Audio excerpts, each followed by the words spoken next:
Hello everyone, welcome back once again with a new video series of current affairs। मैं आपका दोस्त and mentor Soumen Jha लेके आ गया आपके लिए देश और दुनिया की तमाम वो जरूरी खबरें जो आपको रखेंगी अपडेटेड। तो जुड़े रहिए और देखते रहिए हमारे साथ ज्ञान से भरा हुआ ये वीडियो ओनली ऑन ज्ञान बाय सौमेन झा।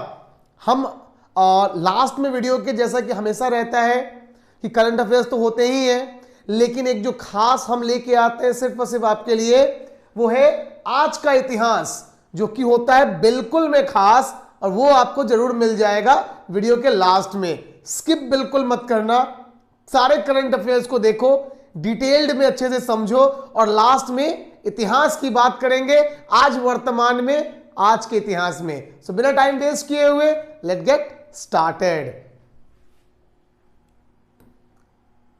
वीडियो को स्टार्ट करने से पहले एक बहुत ऊर्जावान है ना कोट, क्योंकि ऊर्जा की जरूरत हर किसी को होती है, चाहे वो भोजन के द्वारा हमारे शरीर को हो या ऐसे ही विचारों के द्वारा हमारे मन को मिलनी चाहिए। देखो, खुल जाएंगे सभी रास्ते मित्रों, खुल जाएंगे सभी रास्ते, तो रुकावट से लड़ तो सही।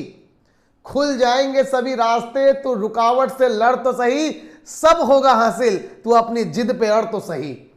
ये हौसला है, ये जिद है, मेरी जिद है कि जल्दी से जल्दी 1K सब्सक्राइबर्स पूरा करूंगा और फिर लाइव आऊंगा आपके बीच में। आपकी जिद होनी चाहिए कि जिस काम के लिए आज आप इस वीडियो को देख रहे हो, चाहे आप किसी भी लेवल पे प्रिपरेशन कर रहे हो, अपनी प्रिपरेशन को बढ़ाए जाओ। मैं आपके साथ रहूंगा, आप अपना साथ बनाए रखो, हम मिलके तरक्की करेंगे, ऊंचा उठेंगे।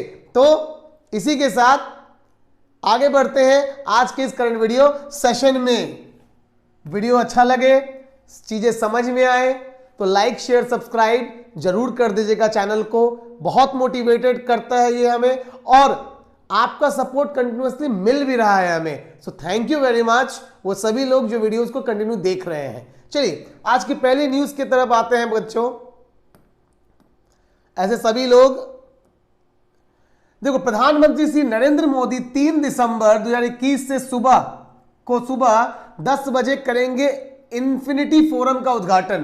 तो अच्छे से समझ लीजिए कि इन्फिनिटी फोरम क्या चीज है।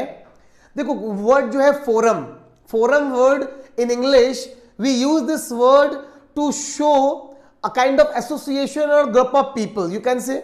सो फोरम किस चीज की ये फॉर्म है? सो इन्फिनिटी फोरम जो है वो फिनटेक पे आधारित है। बात को समझने की है यहाँ पे, fintech, FIN, fin. So fin word generally it's a short form, ये एक शॉर्ट फॉर्म है फॉर फाइनेंस, ठीक है ना। दिमाग में रखना कि फाइनेंस का ये शॉर्ट फॉर्म है, इसको हम लोग फिन बोलते हैं। एंड द वर्ड टेक, ठीक है, यहाँ पे जो टेक वर्ड निकल के आया, इस टेक को हम लोग यूज करते हैं वर्ड टेक्नोलॉजी के लिए। तो आप सिंपल भाषा में समझ सकते हैं कि फिनटेक वर्ड का इस्तेमाल किया गया है फाइनेंस और टेक्नोलॉजी के समीकरण के लिए, या यूं कहूं कि टेक्नोलॉजी का समावेश फाइनेंस के सेक्टर में, ताकि डिजिटलाइजेशन के साथ साथ एक जो क्रांति है ना, इकोनॉमिकल क्रांति, उसको जोड़ दिया जा सके। चलिए कुछ समझ लेते हैं मोटा मोटा। कार्यक्रम का आयोजन भारत सरकार के तत्वाधान में अंतर्राष्ट्रीय वित्तीय सेवा केंद्र प्राधिकरण, ठीक है, द्वारा किया जा रहा है। इसको लीड कौन कर रहा है, यानी कि होस्ट कौन करेगा पूरे इस कार्यक्रम को? तो अंतर्राष्ट्रीय वित्तीय सेवा केंद्र प्राधिकरण, ठीक है। आयोजन में gift city Gujarat international finance tech city, ये पहला मॉडल है पूरे इंडिया के लिए। पहली बार इंडिया के अंदर एक फाइनेंस सिटी जो कि गुजरात के अंदर बनाई गई है, उसका ड्रीम मोदी सरकार ने देखा था, और नरेंद्र मोदी ने इस सपने को साकार किया है ना। एक तौर पे ये आर्थिक राजधानी बनाने का प्रयास है, या केंद्र बनाने का प्रयास है पूरे भारत के लिए, ठीक है, गिफ्ट सिटी के तौर पे। कार्यक्रम 3 और 4 दिसंबर 2021 को होगा। फोरम के पहले आयोजन में इंडोनेशिया, दक्षिण अफ्रीका और यूके साझेदारी देश करेंगे, यानी कि ये जो देश है इंडोनेशिया, दक्षिणी अफ्रीका और यूके, ये लोग इस फोरम में पार्टिसिपेट करेंगे, अपने विचारों को रखेंगे, हमारे विचारों को सुनेंगे और निवेश के जितने भी पहलू होंगे उनको खोजने का प्रयास करेंगे। ठीक है ना। देखो, जहां लगे कि कुछ डाउट हो रहा है, कुछ समझना है, पूछना है, तो कमेंट आप कर सकते हो, है ना। मैं प्रयास करूंगा आपके सारे सवालों का जवाब जितनी होपफुली हो जल्दी से जल्दी देने का। ठीक है। फोरम का एजेंडा बियॉन्ड विषय पर केंद्रित है। देखो, बियॉन्ड एक इंग्लिश का वर्ड है जिसका मतलब भी होता है के पार, मतलब जो आज की वास्तविकता है, जो आज का प्रेजेंट कल्चर है, जो आज की प्रेजेंट सिनेरियो है, उसके आगे फ्यूचर की बात यहां पे हो रही है। ठीक है। इसमें विभिन्न उप विषय शामिल है, जैसे कि फिनटेक बियॉन्ड बाउंड्रीज, यानी कि वित्त प्रौद्योगिकी सर्वोच्च सीमा तक। वित्त प्रौद्योगिकी मतलब फाइनेंशियल डायलॉग की बात हो रही है, यहां पे फाइनेंशियल इन्वेस्टमेंट की बात हो रही है। स्पेस टेक, ठीक है, ग्रीन टेक तथा एग्री टेक। देखो, यहां पे स्पेस टेक का मतलब समझ सकते हो कि technology in the space researches and all that. साथ ही साथ ग्रीन टेक, जैसे ग्रीन वर्ड आ जाए ना, दिमाग में रख लो कि ये डायरेक्टली पर्यावरण से जुड़ी हुई बात है, ग्रीनरी से जुड़ी हुई बात हो रही है। सो हरित क्रांति, या फिर आप ऐसा कह सकते हो कि जलवायु परिवर्तन, जिसके ऊपर अभी COP26 हुआ भी था, तो COP से रिगार्डिंग, है ना, इस जलवायु परिवर्तन से रिगार्डिंग जो इश्यूज हैं वो। उसके अलावा एग्री टेक, जो एग्री वर्ड आ जाएगा AGRI, so agri word is directly connected to agriculture, खेती बाड़ी।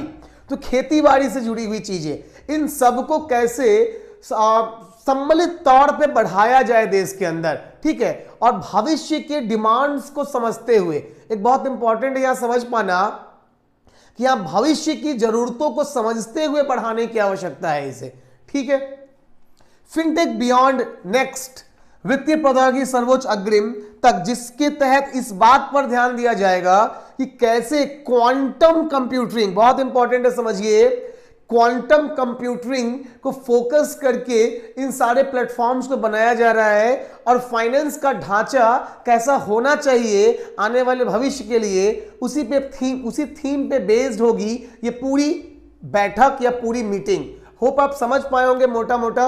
अगर आपको कुछ डाउट हो तो आप लिख सकते हो। जी हाँ, ये आप सामने देख रहे हैं पिक्चर।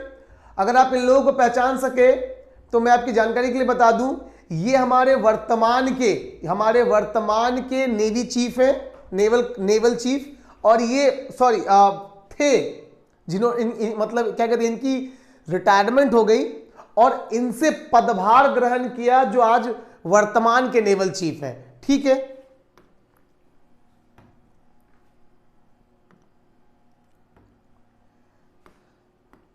ध्यान दीजिए, वाइस एडमिरल MA हेम्फोली, वाइस एडमिरल MA हेम्फोली, ठीक है, ये वो हैं जिन्होंने वर्तमान में अभी, ठीक है, किनसे, तो वाइस एडमिरल अनिल कुमार चावला, ठीक है, अनिल कुमार चावला जी से उनके रिटायरमेंट के बाद पदभार संभाला है। कहां का पदभार संभाला है, तो 29वें flag officer commanding in chief के रूप में। ध्यान देंगे आप, 29th flag officer commanding in chief का पद संभाल लिया 30 नवंबर को MA हेम्फोली ने, है ना। ये पद पहले किनके पास था, तो ये पद पहले अनिल कुमार जी के पास था, वाइस एडमिरल की रैंक पर ये थे। ठीक है। आगे अगर बात करें तो वाइस एडमिरल MA हेम्फोली इस जिम्मेदारी को संभालने से पहले ये कहां थे, तो ये भारतीय नौसेना अकादमी कन्नूर केरल के कमांडेंट थे। ठीक है। बेसिकली ये रहने वाले कर्नाटक के हैं, कि धारवाड़ जिले के हैं, और ये मूल निवासी हैं वहां के। फ्लैग ऑफिसर दिनांक 29 नवंबर 21 को नया कार्यभार संभालने के लिए कोच्चि पहुंचे थे। तो ये मोटा मोटा जानकारी इनके बारे में कि MA हेम्फोली नाम है, और ये 29वें flag officer commanding in chief के रूप में भारत सरकार के नौसेना की कमान संभालने जा रहे हैं। ठीक है। चलिए आगे बढ़ जाते हैं। देखिए, सामने आ गए आपको एक और face, lieutenant general Manoj Kumar मार्गो। लेफ्टिनेंट जनरल मनोज कुमार मार्गो ने NDC कमांडेंट का पदभार संभाला। जी हां, ये मिस्टर मार्गो है ना, साबुन वाला ने। ठीक है। तो लेफ्टिनेंट जनरल मनोज कुमार मार्गो ने 30 नवंबर 2021 को सेवानिवृत्त होने वाले एयर मार्शल डी चौधरी, ध्यान दीजिएगा, एयर मार्शल डी चौधरी से राष्ट्रीय रक्षा कॉलेज एनडीसी, ठीक है, एनडीसी नेशनल डिफेंस कॉलेज, ठीक है, नई दिल्ली के 34वें कमांडेंट के रूप में पदभार ग्रहण किया। बहुत ध्यान से समझ लीजिए कि ये अब कौन हो गए, ये एनडीसी के नए कमांडेंट, यानी कि यू कैन से डीन बन गए, dean, director, dean, whatever you can से, ठीक है। चलिए अब आ जाते हैं यहां पे, फिर देखो पिक्चर नेवी से जुड़ी हुई आ गई, ठीक है ना। मेरे बाएं अभी जो रिटायर्ड होने हुए नेवी चीफ और हमारे दाएं वर्तमान में पदभार ग्रहण करने वाले नेवी चीफ, ठीक है।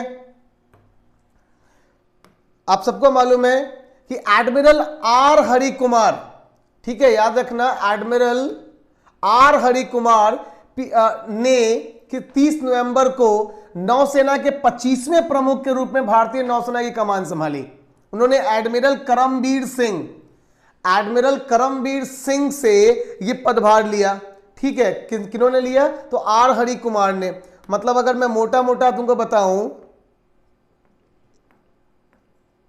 तो ये हमारे आर हरि कुमार हो गई है, ठीक है, एक सेकेंड, यह है आर हरि कुमार,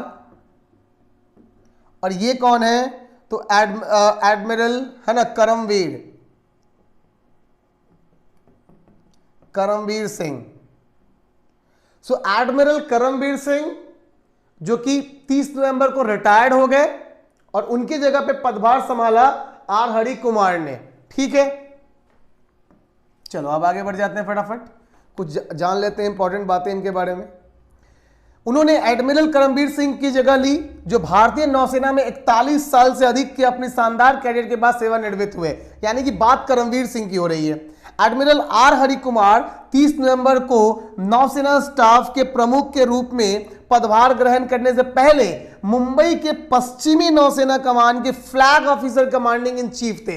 यानी कि बहुत इंपॉर्टेंटली याद रखेंगे, अगर आपसे यह पूछ दिया जाए कि R Hari Kumar navy chief बनने से पहले किस पद पे आसीन थे, तो दिमाग में रखना है कि मुंबई के पश्चिमी यानी कि वेस्टर्न नेवल कमांड के flag officer commanding in chief की भूमिका वो ऑलरेडी निभा रहे थे, और उन्होंने एडमिरल है ना कौन, करमबीर सिंह का स्थान लिया और उसके तहत वो बन गए हमारे देश के नेवी चीफ। चलिए आगे बढ़ जाते हैं फटाफट। अब कोविड से जुड़ा हुआ एक बहुत इंपॉर्टेंट नए कोविड-19 वेरिएंट है ना, ओमिक्रॉन, बहुत ज्यादा चर्चों में है, और एक डर है हमारे आपके सबके मन में कि कहीं फिर से लॉकडाउन न लग जाए, और ये एक ऐसा खतरा है जो बहुत तेजी से बढ़ रहा है। साउथ अफ्रीका से ये निकला, और साउथ अफ्रीका से निकल के पूरे विश्व में बहुत तेजी के साथ फैल रहा है।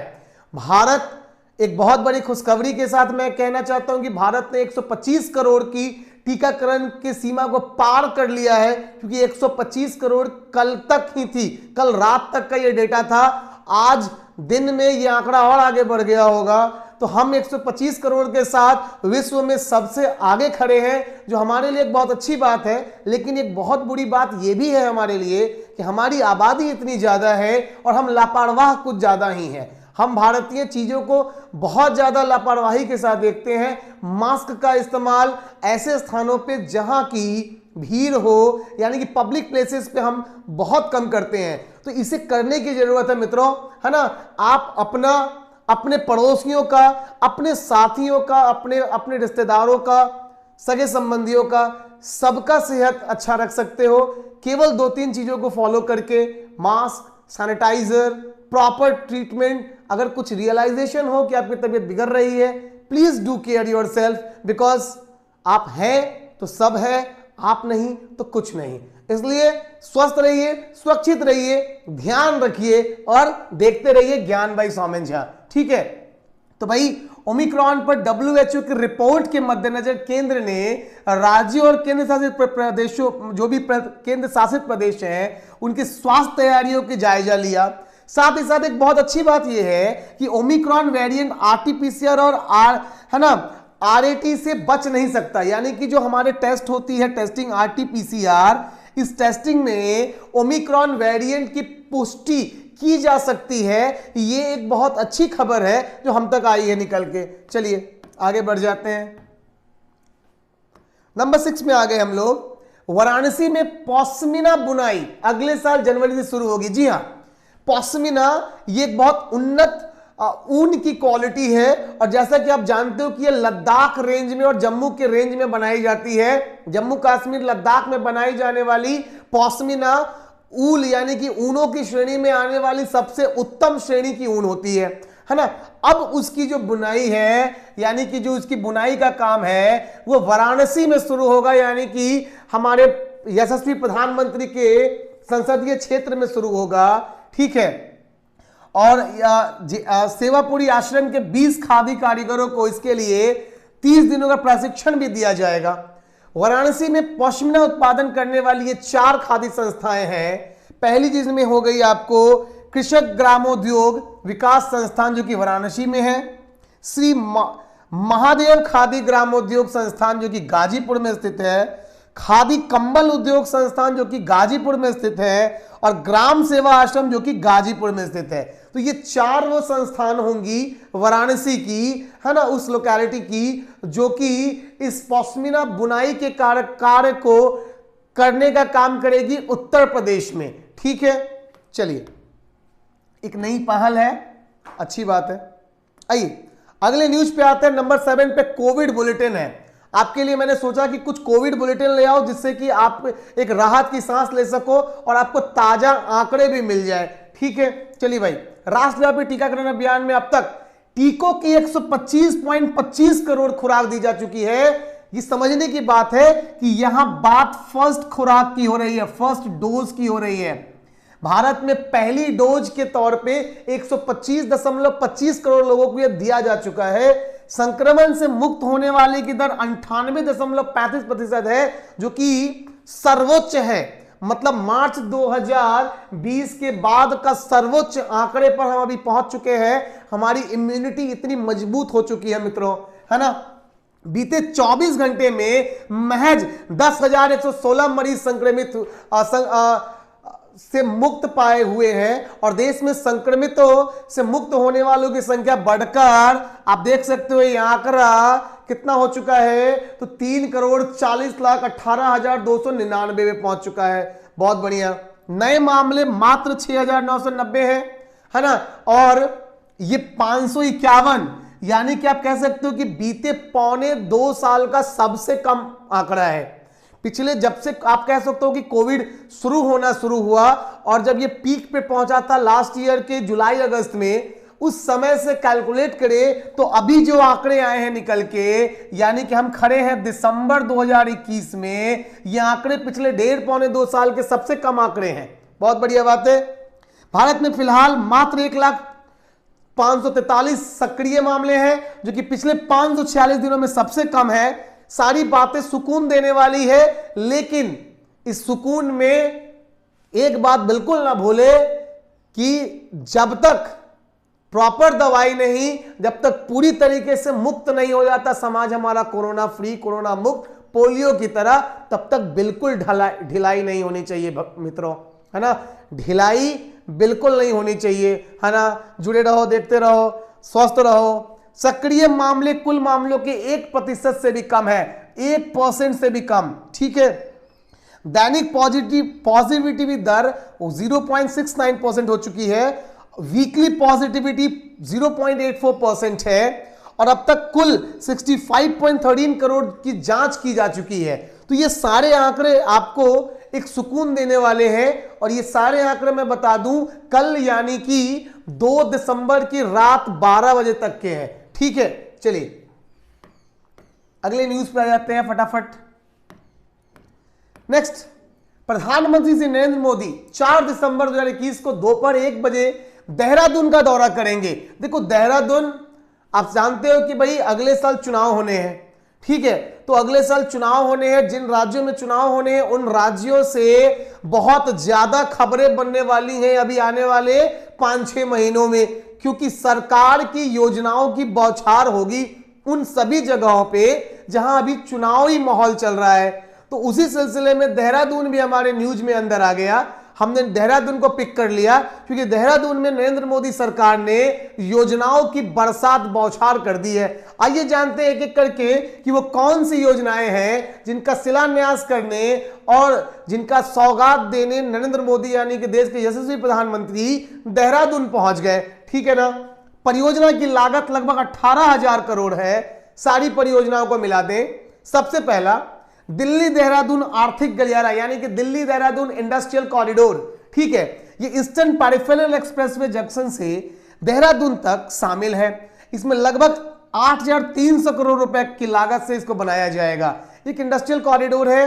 और आपको मैं जानकारी के लिए बता दूं कि सागरमाथा प्रोजेक्ट हो या ऐसे इंडस्ट्रियल कॉरिडोर्स की प्रोजेक्ट, केंद्र की सरकार का ये सपना रहा है जब से आई है नरेंद्र मोदी सरकार, और ये उनके काम ये दर्शाते भी हैं कि वो सारे इंडस्ट्रियल एरियाज को कनेक्ट करना चाहती है ताकि ये जो उनके बीच की जो दूरियां हैं, गैप है, फ्यूल कंजप्शन है, टाइम कंजप्शन है, ये कहीं ना कहीं कम हो जाए ताकि जो बीच जो बिजनेसमैन हैं, ठीक है ना, उनको लागत मूल्य उनकी कम हो जाए, उनको बचत हो। क्योंकि जब लागत मूल्य कम होगा तो हम बाजार में सस्ता सर्व कर पाएंगे और वह जो वस्तु है वो गरीब से गरीब के रीच में यानी कि पहुंच में हो पाएगी। ठीक है ना। तो इसी क्रम में यू कैन से कॉरिडोर्स का जो निर्माण किया जा रहा है ये इसको ध्यान में रख के किया जा रहा है। ठीक है, तो Delhi Dehradun industrial corridor. Number 2, Dehradun में दत्त काली मंदिर। याद रखोगे दत्त काली मंदिर के पास 340 मीटर लंबी सुरंग वन्य जीवों के पर होने वाले प्रभाव को कम करने के लिए बनाया जाएगा। ठीक है, दिल्ली देहरादून आर्थिक गलियारे में 500 मीटर के अंतराल पर वर्षा जल संचयन यानी कि रेन वाटर हार्वेस्टिंग के लिए प्लांट डाला जाएगा। ठीक है, 1600 करोड़ रुपए से यानी 1600 करोड़ रुपए से अधिक की लागत से बनने वाली मनोहरपुर से कांगड़ी तक हरिद्वार रिंग रोड परियोजना। देख लो आप ध्यान से कि मनोहरपुर से कांगड़ी तक हरिद्वार रिंग रोड परियोजना जिसकी लागत 1600 करोड़ होगी, इसको भी हरी झंडी देकर यानी कि इसका भी बीज बोकर प्रधानमंत्री वहां से आ गए। आगे अभी सौगातें खत्म नहीं हुई है मित्रों। लगभग 1700 करोड़ के रुपए की लागत में बनने वाली देहरादून पोंटा साहिब, ध्यान दीजिए, देहरादून पोंटा साहिब हिमाचल प्रदेश सड़क परियोजना।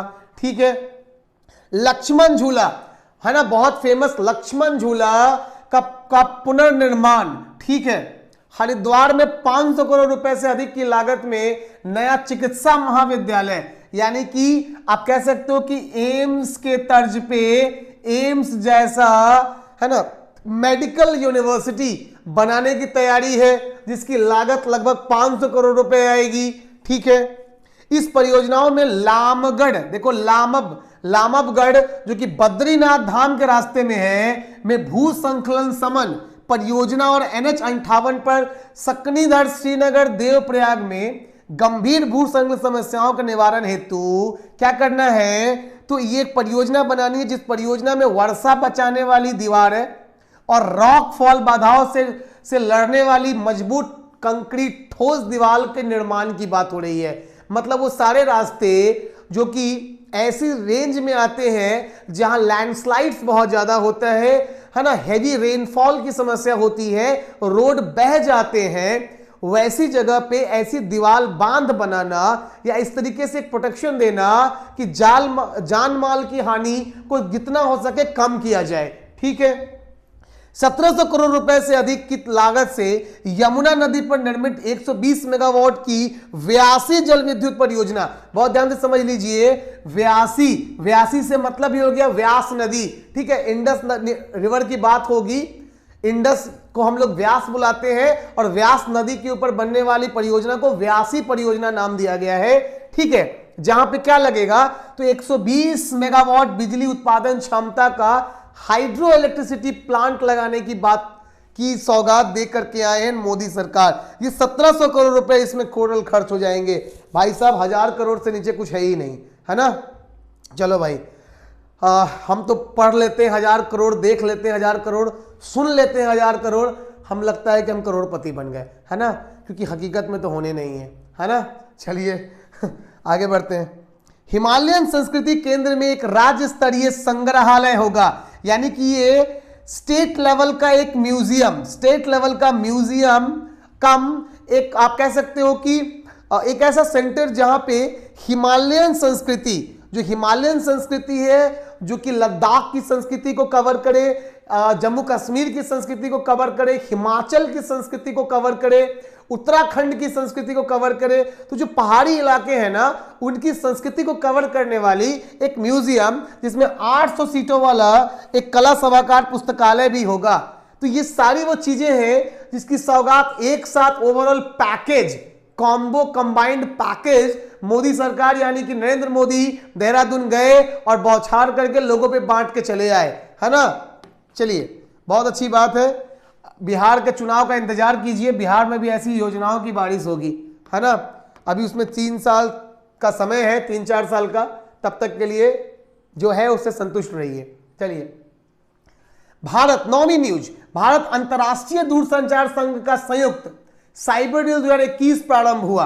बात को समझने की जरूरत है कि अंतरराष्ट्रीय संयुक्त साइबर डील, देखो जैसे ही वर्ड साइबर आ जाए ना, जैसे ही आपको साइबर वर्ड आ जाए, बात समझ लो कि यहां बात हो रही है इंटरनेट की, और इंटरनेट से जुड़े हुए मसलों की, यानी कि दुनिया की। यहां साइबर क्राइम की बात होगी, यहां हैकिंग की बात होगी, यहां डिजिटल प्लेटफॉर्म की बात होगी, ठीक है। चलो, ये साइबर ड्रिल भारतीय संस्थाओं, विशेषकर क्रिटिकल नेटवर्क इंफ्रास्ट्रक्चर और ऑपरेटरों के लिए महत्वपूर्ण है। क्या है ये साइबर ड्रिल? देखो, ड्रिल, ये ड्रिल जो है ना, ड्रिल, ये ड्रिल वर्ड का यूज करते हैं एक टाइप की प्रैक्टिस या तैयारी के लिए, ठीक है।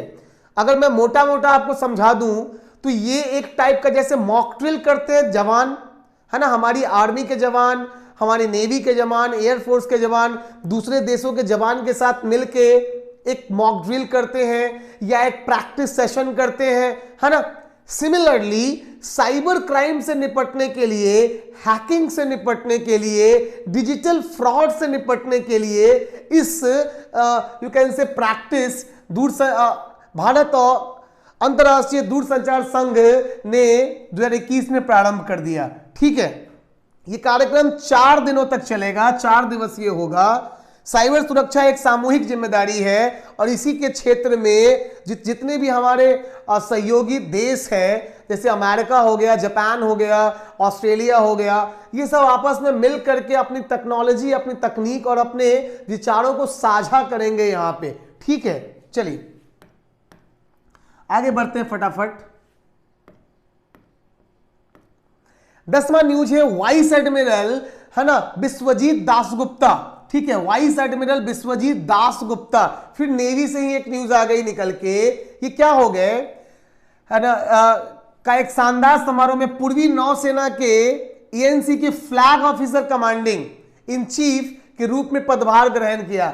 बात को समझ लीजिए, admiral, vice admiral Vishwajit Dasgupta क्या बन चुके हैं, तो ये पूर्वी नौसेना यानी कि ईस्टर्न नेवल कमांड, ठीक है, ईस्टर्न नेवल, ठीक है, नेवल कमांड के ये फ्लैग ऑफिसर कमांडिंग के पोस्ट पे नियुक्त कर दिए गए, ठीक है। वाइस एडमिरल विश्वजीत दासगुप्ता राष्ट्रीय रक्षा अकादमी के पूर्व छात्र हैं। इनके बारे में थोड़ा जान लेते हैं कि 1985 भारतीय नौसेना कमीशन प्रदान ऑफिसर हैं, यानी कि 1985 में भारतीय नौसेना में शामिल हुए, ठीक है। उन्होंने प्रक्षेपास्त्र वाहन, आईएनएस निशंक, आईएनएस करमुक, युद्धपोत, चुपैक से लड़ाई करने वाले जहाज, आईएनएस ताबर और विमानवाहक पोत, आईएनएस विराट, इन सब की कमान संभाली है। मतलब एक बहुत अनुभवी, बहुत ज्यादा यू कैन से चपल, है ना, जानकार, कर्मठ ऑफिसर को नियुक्त किया गया है। पूर्वी कमांड, पूर्वी नेवल कमांड की जिम्मेदारी सौंपी गई है। देश के लिए और हमारे लिए गौरव की बात है। इसे देखते रहिए, आगे फटाक से बढ़ जाएंगे अगले न्यूज की तरफ, जो कि होने वाला है तुरंत न्यूज नंबर 11 आपके लिए। जुड़े रहिए, देखते रहिए। अगर अच्छा लग रहा हो तो वीडियो को लाइक शेयर सब्सक्राइब कर दो। आज से मैं एनसीईआरटी सीरीज शुरू कर रहा हूं, ठीक है ना। तो एनसीईआरटी के जितने भी चैप्टर्स हैं 6 to 10th, पहले 6 to 10th के history, geography, civics, economics, 9 10th, इन सभी सब्जेक्ट्स के चैप्टर्स का प्रॉपर पीडीएफ ही ओपन कर दूंगा, ठीक है ना। और पीडीएफ ओपन करके topic wise, term wise, line by line एकदम एक एक चीज को समझा के क्लियर कर दूंगा, ठीक है। मतलब वही वाली बात है कि हर एक टर्म की बखिया उधेड़ के रख देंगे एनसीईआरटी से। तो जुड़े रहिए और एनसीईआरटी के स्लॉट को देखना भी बिल्कुल मत भूलिएगा। देखो, दिन प्रतिदिन कुछ ना कुछ हो रहा है नया। हर दिन मैं ट्राई कर रहा हूं कि कुछ ना कुछ नया आपके लिए करूं, लेके आऊं। समय सीमित है हमारे पास भी, इसलिए जो हो सकता है उसी में कुछ ना कुछ नया, कुछ ना कुछ अच्छा करने का, बेहतर करने का प्रयास है। साथ बनाए रखो। जानकारियां जो भी पहुंचेंगी, चाहे लेट पहुंचे या टाइम पे पहुंचेंगी, लगातार पहुंचेंगी और वो आपके काम की होंगी, है ना। चलिए आगे बढ़ते हैं नंबर 11 के साथ। चलो, भारत मौसम विज्ञान विभाग ने कहा कि बंगाल की खाड़ी में कम दबाव के क्षेत्र में चक्रवात जवाद, बहुत ध्यान से समझ लीजिए, एक फिर से साइक्लोन चक्रवात की बात हो रही है, नाम है जवाद, जो कि शनिवार 4 दिसंबर तक सुबह सुबह इसकी हवा की गति अधिकतम 100 किलोमीटर पर घंटा हो जाएगी और यह सीधे तौर पर असर डालेगी भारत के आंध्र प्रदेश, ओडिशा, उत्तर के तट पे पहुंचने की उम्मीद है। तो आंध्र प्रदेश और उड़ीसा के लिए यह बहुत ज्यादा चिंता का विषय है। मौसम वैज्ञानिकों ने सारे मछुआरों को और जो भी तट पे रहने वाले, यानी कि सी कोस्टल रीजन्स में रहने वाले जितने भी घर हैं, उनको खाली कराने का काम शुरू कर दिया गया है। एनडीआरएफ की सारी टीमें तैनात कर दी गई हैं और कोस्टल गार्ड्स इस पे अपनी निगरानी बनाए हुए हैं। हर किसी भी प्रकार के खतरे से निपटने के लिए देश के जो कैसे होनहार और चपल हमारे सिपाही हैं वो तैयार बैठे हुए हैं। साथ आप अपना बनाए रखिए। ध्यान रखना, बंगाल की खाड़ी में उठने वाले इस चक्रवात का नाम जवाद है, ठीक है। इसमें आंध्र प्रदेश, उड़ीसा और पश्चिम बंगाल के तटीय जिलों में भारी वर्षा होने की संभावना है और यही ज्यादा खतरे की भी संभावना है, ठीक है ना। चलो आगे बढ़ जाते हैं, नंबर 12 पे आ जाते हैं। देखो, केंद्रीय भारी उद्योग मंत्री डॉक्टर महेंद्र नाथ पांडे ने इलेक्ट्रिक वाहनों को बढ़ावा देने के लिए भारी उद्योग मंत्रालय द्वारा 4 दिसंबर को गोवा में आयोजित होने वाले गोलमेज सम्मेलन के मुख्य अतिथि होंगे। बहुत इंपॉर्टेंट है इसको समझना कि ये है क्या। भारत की सरकार, यानी कि केंद्र की सरकार बहुत दिनों से इसकी वकालत कर रही है कि भारत में इलेक्ट्रिक वाहनों का परिचालन पे जोर दिया जाए, क्योंकि ये आने वाले समय की मांग है मित्रों, है ना। ये समझना बहुत जरूरी है हमारे लिए कि क्यों हमें डीजल और पेट्रोल की गाड़ियों से छुड़ा के पीछा इलेक्ट्रिक वाहनों की तरफ मुंह मोड़ना होगा।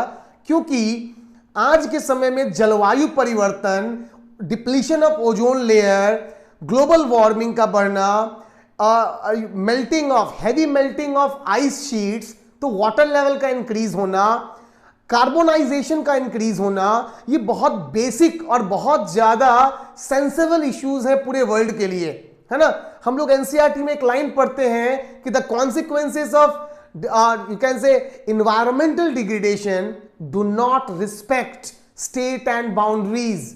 क्या मतलब है इस बात का कि अगर किसी भी देश पे, उसके पर्यावरण पे, उसकी जलवायु पे बुरा प्रभाव पड़ता है तो ये केवल उस देश का नुकसान नहीं है, ये एक आप कह सकते हो ग्लोबल डिजास्टर होगी, ये ग्लोबल हानि होगी। क्योंकि एक देश पे, केवल एक देश नहीं, उसके परिप्रेक्ष्य पे उससे जुड़े हुए बाकी बहुत सारे देश कॉमर्शियली डिपेंडेंट होते हैं। भारत तो ऐसे भी पूरे विश्व के लिए सबसे बड़ा बाजार है। तो भारत को सुरक्षित रखना, भारत को बचाए रखना, यहां के मार्केट को बचाए रखना, यह पहली जिम्मेवारी हो जाती है यूरोप के साथ साथ अमेरिका की भी और रूस की भी, हर उस विकासशील देश की जो हमसे जुड़ना चाहता है, हमारे बाजार में अपने सौदे बेचना चाहता है। तो इसके लिए केंद्र सरकार ने एक सम्मेलन की शुरुआत की है, गोलमेज सम्मेलन की, जिसके मुख्य बिंदु कुछ ऐसे होंगे, बहुत ध्यान से समझिएगा। इलेक्ट्रिक वाहनों और इलेक्ट्रिक व्हीकल से जुड़ी हुई जो भी अग्रणी कारोबारी हैं, जो स्टार्टअप्स के लिए आ रहे हैं, उन सब के साथ मीटिंग सरकार करेगी। ऑटोमोबाइल उद्योग का योगदान भारत में, क्योंकि आपको समझने की जरूरत है, ऑटोमोबाइल जो उद्योग है, इंडस्ट्री है, वो भारत के घरेलू उत्पाद यानी कि जीडीपी, भारत के जीडीपी में 6.4% का कंट्रीब्यूशन देती है ना, और ये विनिर्माण क्षेत्र में 35% तक पहुंच जाती है। इलेक्ट्रिक वाहनों को उच्च प्रौद्योगिकी के ऑटोमोटिव के विनिर्माण को और लोगों की पसंद को प्रोत्साहन देने के लिए भारी उद्योग मंत्रालय 54,038 करोड़ रुपए कुल परिव्यय के साथ 3 प्रमुख योजनाओं को क्रियान्वित कर रहा है। ठीक है, आइए इसको डिटेल में फटाफट देख लेते हैं। पहला, इलेक्ट्रिक वाहनों को स्वीकारने और इसके निर्माण के लिए भारत 2, जिसका फुल फॉर्म होगा फेम इंडिया 2 योजना के तहत 10,000 करोड़ रुपए खर्च करेगा। ये एक अग्रिम सब्सिडी होगी। ध्यान से समझिए, ये अग्रिम सब्सिडी क्या है। अग्रिम सब्सिडी का मतलब है केंद्र सरकार या सरकारों द्वारा प्रोत्साहन राशि के तौर पे ऐसे स्टार्टअप्स को दिया जाना जो कि किसी नए रिस्क को, यानी कि ऐसे एंटरप्रेन्योर्स जो कि एक नए जोखिम को उठाने जाते हैं, एक नई दिशा में अपना कदम बढ़ाते हैं, जो कि सरकार भी चाहती है कि कोई ना कोई युवा उद्यमी इसको उठाए, तो उनको एक बैक सपोर्ट के तौर पे दी जाने वाली सब्सिडी राशि होती है, यह जिसकी हम बात कर रहे हैं। ठीक है, फेम 2 यानी कि फेम इंडिया 2 के तहत सब्सिडी के जरिए 10 lakh electric 2 wheeler, 5 lakh electric 3 wheeler और 55,000 इलेक्ट्रिक कार्स सहित 7,090 इलेक्ट्रिक बसों को सहायता दी जाएगी। यानी कि इनके निर्माण में, है ना, प्राइवेट जो भी कंपनी होंगे उनको सरकार सहायता करेगी कुछ न कुछ मदद करके। एडवांस केमिस्ट्री सेल, यानी कि यहां बैटरी की बात हो रही है, जिसका निर्माण देश के अंदर हो, इसके लिए भी एक प्रोत्साहन राशि 18,100 करोड़ रुपए की सरकार की तरफ से दी जाएगी। ठीक है ना, और सरकार ने इस योजना में 45,000 करोड़ रुपए के निवेश की परिकल्पना की गई है। भारत में उच्च प्रौद्योगिकी ऑटोमोबाइल और ऑटोमोटिव कंपोनेंट के विनिमय, यानी कि कंपोनेंट्स जो पार्ट्स हैं, पार्ट्स भी इंडिया में ही बने। देखो, मेक इन इंडिया के तहत मोदी जी ने आप देश में स्वदेश निर्मित और स्वदेश के अंदर चीजों को विकास करने पे ज्यादा जोर दिया था। उसी के तहत पार्ट्स भी इंडिया में बने, उसके लिए 25,938 करोड़ रुपए की सहायता राशि, साथ ही साथ पीएलआई योजना में 42,500 करोड़ रुपए से अधिक का नया निवेश होगा।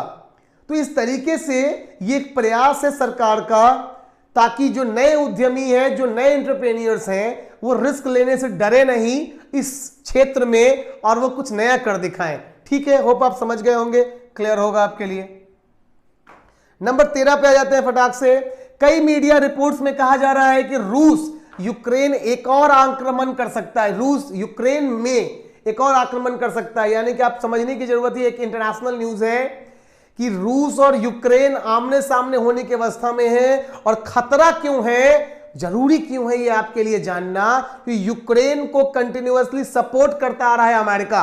तो ऐसे में प्रथम विश्व युद्ध की तरह ये संभावना मानी जा रही है कि अगर रूस ने यूक्रेन पर आक्रमण किया तो कहीं हो ना हो जो बाइडेन की अगुवाई वाली अमेरिकी सरकार रूस के सामने खड़ी हो जाए यूक्रेन को बचाने के लिए, और ये युद्ध दो महाशक्तियों के बीच का युद्ध हो जाए। ठीक है, चलिए, इस मसले को लेकर रूस और अमेरिका के बीच तनाव बढ़ता जा रहा है। ठीक है, ब्लिंकन ने कहा कि यूक्रेन की सीमा पर असामान्य सेना गतिविधियां हैं, है ना, और इस को, यानी कि अभी तक कुछ निष्कर्ष नहीं पहुंचा है, लेकिन ऐसी जो सेना भरने का जो काम चल रहा है उसको देखते हुए कहा जा सकता है कि इसकी संभावनाएं आने वाले समय में बन सकती हैं। अगर ऐसी कोई न्यूज आई तो मैं आप तक जरूर पहुंचाऊंगा। तब तक के लिए जुड़े रहिए और देखते रहिए। अब समय है आप सबके खास, यानी कि आज के इतिहास का। जी हाँ, आज का इतिहास जो आप सबके लिए है खास, बात करेंगे पहले 1 दिसंबर 2021 की, ठीक है। 1913 फोर्ड मोटर कंपनी ने बड़े पैमाने पर उत्पादन के लिए पहली बार मूविंग असेंबली लाइन तकनीक पेश की। देखो मूविंग असेंबली लाइन बहुत ध्यान से समझो कि ये क्या होती है। फोर्ड ही वो सिंगल कंपनी है जिसने सबसे पहले असेंबली लाइन वर्ड दिया था। याद रखो, दिमाग में डाल लो, फोर्ड कंपनी ही है जिसने सबसे पहले असेंबली लाइन इस टर्म को दिया था। इसका मतलब यह होता है कि एक कंटिन्यूटी में काम करना, जिस व्यक्ति का जो स्पेशलिस्ट है ना, उसको सिर्फ उसी कार्य के लिए रखना और उसे केवल उससे वही कार्य कराना। कार्य में गति बढ़ जाती है क्योंकि बार बार 1000 बार करते हुए वह उस काम में दक्ष हो जाता है, ठीक है। इस सिस्टम को असेंबली लाइन कहते हैं। इसके विपरीत मूविंग असेंबली लाइन सिस्टम को 1913 में पेश किया था 1 दिसंबर को। 1988 विश्व एड्स दिवस की शुरुआत हुई थी 1 दिसंबर को। 1933 भारत के कोलकाता और ढाका के बीच पहले यात्री विमान की शुरुआत की गई थी 1933 1 दिसंबर को। 1954 प्रसिद्ध समाज सेविका और नर्मदा बचाओ आंदोलन के संस्थापक सदस्य मेधा पाटकर का जन्म हुआ था, है ना। नर्मदा बचाओ आंदोलन के फाउंडर मेंबर्स में से एक मेधा पाटकर जी का जन्म हुआ था 1954 के 1 दिसंबर को। 1959 बाहरी अंतरिक्ष से पृथ्वी का पहला रंगीन फोटो लिया गया था। याद रखोगे 1 दिसंबर 1959 को ही अंतरिक्ष के बाहरी परिप्रेक्ष्य से, है ना, पृथ्वी का एक रंगीन कलर फोटो लिया गया, ठीक है। 1963 नागालैंड भारत का 16वां राज्य बना 1 दिसंबर को। 1965 बॉर्डर सिक्योरिटी फोर्स यानी कि बीएसएफ, याद रखोगे इंडिया में बीएसएफ की स्थापना हुई 1 दिसंबर 1965 को, ठीक है। चलिए आगे बढ़ जाते हैं फटाफट। 1804 बच्चों, 1804 नेपोलियन बोनापार्ट, 2 दिसंबर की बात अब होगी। 2 दिसंबर, 1 दिसंबर खत्म। 1 दिसंबर की जितनी ऐसी बातें जो मुझे लगी कि आप तक पहुंचनी चाहिए, मैंने वो सब आप तक पहुंचाई, ठीक है। कुछ छूट गया हो तो कमेंट करके बताना कि हाँ सर ये भी बहुत इंपॉर्टेंट था लेकिन आपसे छूट गया। मैं आपके लिए बहुत बड़ा एक थैंक यू बोलूंगा अगले वीडियो में और रियली दिल से थैंकफुल होऊंगा। तब तक के लिए देखिए 2 दिसंबर की बातें। 2 दिसंबर नेपोलियन बोनापार्ट की फ्रांस के सम्राट के तौर पे ताजपोशी की गई 1804 में। जी हाँ। 1942 पौंडीचेरी, अब जो कि पुडुचेरी है, में श्री अरविंदो आश्रम स्कूल की स्थापना हुई, जिसे बाद में Shri Aurobindo international centre of education के नाम से जाना गया, ठीक है। 1971 7 अमीरातों के संघ के रूप में संयुक्त अरब अमीरात यानी कि यूएई का स्टैब्लिशमेंट कब हुआ? 1971 2 दिसंबर को। 1988 बेनजीर भुट्टो पहली महिला प्रधानमंत्री बनी, कहां की? तो पाकिस्तान की। याद रखेंगे डेट, 2 दिसंबर 1988 पाकिस्तान के वजीर आला की पोस्ट यानी कि जो हेड ऑफ द पार्लियामेंट हो की पोस्ट है, वह उस पोस्ट पे बैठने वाली पहली पाकिस्तानी महिला बनी बेनजीर भुट्टो, ठीक है। 1993 नासा ने अंतरिक्ष शटल एंडेवर को लॉन्च किया। बहुत ध्यान से समझ लीजिएगा, 2 दिसंबर 1993 को ही नासा ने अंतरिक्ष शटल एंडेवर लॉन्च किया। 1911 जॉर्ज पंचम और क्वीन मैरी भारत आने वाले ब्रिटेन के पहले राजा रानी बने, ठीक है। उन्होंने बंबई, जो कि आज की मुंबई है, आगमन की याद में गेटवे ऑफ इंडिया बनाया गया। क्यों इंपॉर्टेंट है, इसको मैंने क्यों रखा? गेटवे ऑफ इंडिया, अंग्रेजों ने जो गेटवे ऑफ इंडिया बनाया है, मुंबई जो स्थित है, उसके निर्माण की कहानी है कि इंग्लैंड के राजा और रानी यानी कि George fifth and Queen Mary को इंडिया आना था, तो उनके स्वागत के लिए गेटवे ऑफ इंडिया को बनाया था ब्रिटिशर्स ने। यह बात कब की है? तो 2 दिसंबर 1911 की है, ठीक है। चलिए 1959 बोमन ईरानी, बहुत बड़े यू कैन से एक बॉलीवुड की बहुत जानी मानी हस्ती है बोमन ईरानी जी। उनका जन्म हुआ था 2 दिसंबर 1959 को। आज 3 दिसंबर है। उनको मैं दिल से कहना चाहता हूं belated happy birthday mister Boman Irani, है ना। होप आप तक मेरी यह बात पहुंचेगी तो नहीं, क्योंकि वीडियो वायरल तो होना नहीं है, है ना। लेकिन फिर भी आप जहां हो, आपको आपके जन्मदिन की बहुत सारी, ढेर सारी शुभकामनाएं। ठीक है, चलो आगे बढ़ते हैं। नेक्स्ट फटाफट आ जाते हैं अगले में।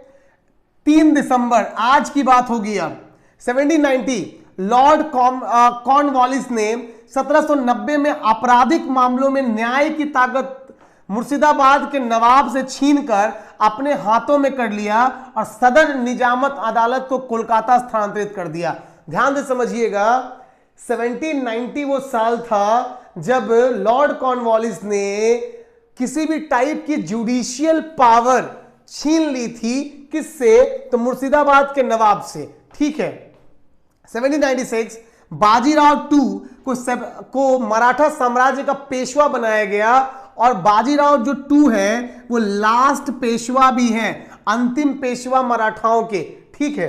1829 3 दिसंबर आज के दिन वायसराय लॉर्ड विलियम बेंटिक ने 1829 में भारत में ही सती प्रथा, आपने सुना होगा, पढ़ा होगा कि सती प्रथा क्या है। तो जो महिलाएं, ऐसे महिलाएं जिनके पुरुष मर जाते हैं, तो वो महिलाएं अपने पुरुष के चिता पे जिंदा लेट जाती थी और उनको आग लगा दिया जाता था परिवार के सजन के लोगों के द्वारा। मरा हुए मतलब मृत पुरुष के शव के साथ जिंदा महिला लेटी हुई है सब सैया पर। इस घटना को सती प्रथा कहा गया है और यह घटना को बैन किया था, इस सिस्टम को बैन किया था Lord viceroy Lord William Bentinck ने। कब? तो 3 दिसंबर 1829 को इसके लिए लॉ लाया था अंग्रेजी यानी कि ब्रिटिश हुकूमत ने। ठीक है। 1910 आज के दिन फ्रांसीसी भौतिक शास्त्री जॉर्जेज क्लाउड, ठीक है, द्वारा 1910 में विकसित विश्व के पहले नियोन लैंप का पहली बार पेरिस के मोटर शो में प्रदर्शन हुआ। ये नियोन लैंप क्या है, बात को समझिए। आज जैसे हमारे पास प्रोजेक्टर हेडलैम्प्स हैं, गाड़ियों में सामने बड़े बड़े लाइट्स लगे होते हैं, अब तो अत्याधुनिक प्रोजेक्टर हेडलैम्प्स आ चुके हैं बच्चों। लेकिन ये वो समय है जब गाड़ियों में लैंप हुआ करता था और वो लैंप रोशनी देता था, उसी को कहा गया नियॉन लैंप यहां पे। और उस लैंप की खोज 1910 में उसको को शो दिखाया गया था पहली बार पेरिस के मोटर शो में। 3 दिसंबर का वो दिन था। किसने किया था ये कारनामा? तो याद रखोगे, जॉर्जेज क्लाउड। ठीक है। 1989 रूस के राष्ट्रपति मिखाइल गोर्बाचेव और अमेरिका के राष्ट्रपति जॉर्ज बुश ने शीत युद्ध खत्म करने की घोषणा दी। कोल्ड वॉर अमेरिका और रूस के बीच में खत्म हुआ था। ठीक है। 2012 फिलीपींस में 2012 में आए भूफा तूफान से, याद रखोगे, भूफा तूफान से ढेरों लोगों की मौत हो गई थी। 1884 भारत के प्रथम राष्ट्रपति राजेंद्र प्रसाद का जन्म 1884 में हुआ था, यानी कि आज ही के दिन 1884 में इंडिया के प्रथम प्रेसिडेंट राजेंद्र प्रसाद, डॉक्टर राजेंद्र प्रसाद का आज जन्मदिन है, का जन्म हुआ था। अपने स्टेटस में राजेंद्र प्रसाद के याद में एक पिक्चर उनकी तो बनती है, तो व्हाट्सएप स्टेटस जल्दी लगा लो, क्योंकि आज का लेटेस्ट ट्रेंड यही है। हम मिले या ना मिले, मुंह से बोले या ना बोले, लोगों को विश करने के लिए हम व्हाट्सएप और फेसबुक पे शेयर करते हैं उनके पिक्चर्स को। नीचे एक छोटा सा लिख देते हैं हैप्पी बर्थडे टू यू, और हम सोचते हैं कि हमारा काम पूरा हुआ। कम से कम वैसा ही कीजिए, लेकिन कीजिए, है ना। इसके साथ आज के इतिहास का ये सिलसिला, ये कारवां लास्ट पड़ाव पे पहुंच चुका है। अंतिम 4 बातें। 1971 परमवीर चक्र सम्मानित भारतीय सैनिक लॉन्स नायक अल्बर्ट अक्का का निधन 1971 के आज ही के दिन हुआ था। 1979 भारत के ख्याति प्राप्त हॉकी खिलाड़ी मेजर ध्यानचंद का निधन हुआ था। जी हां, मेजर ध्यानचंद, जिनको हॉकी का जादूगर कहते हैं, वो आज ही के दिन वो इस संसार को, इस देश को छोड़ के चले गए, यानी कि उनकी मृत्यु हो गई थी, मतलब उनका निधन हो गया, सॉरी मृत्यु नहीं, निधन हो गया। 3 दिसंबर भोपाल गैस त्रासदी दिवस के तौर पे मनाया जाता है आज का दिन, और साथ ही साथ आज का दिन विश्व विकलांग दिवस यानी कि वर्ल्ड हैंडीकैप डे के तौर पे भी मनाया जाता है। तो ये सारी वो बातें जो आज के परिप्रेक्ष्य में आज से जुड़ी हुई हैं, मैंने आपके पास रख दी। इसी के साथ वीडियो आज का ये खत्म होता है। अभी तक जिन्होंने कंटिन्यू देखा है वीडियो को, thank you very much for continuous support. Promise है, वादा है, लेट होगी, सवेर होगी, लेकिन पहुंचेगी, काम की बात पहुंचेगी। जुड़े रहिए और देखते रहिए ज्ञान बाई सौमेन झा। अच्छा लगे तो लाइक, शेयर, सब्सक्राइब सब कर दो, नहीं अच्छा लगे फिर भी कर दो। आप ही का हूं जो हूं और आप ही से हूं जो हूं। Till then take care, bye bye, good day.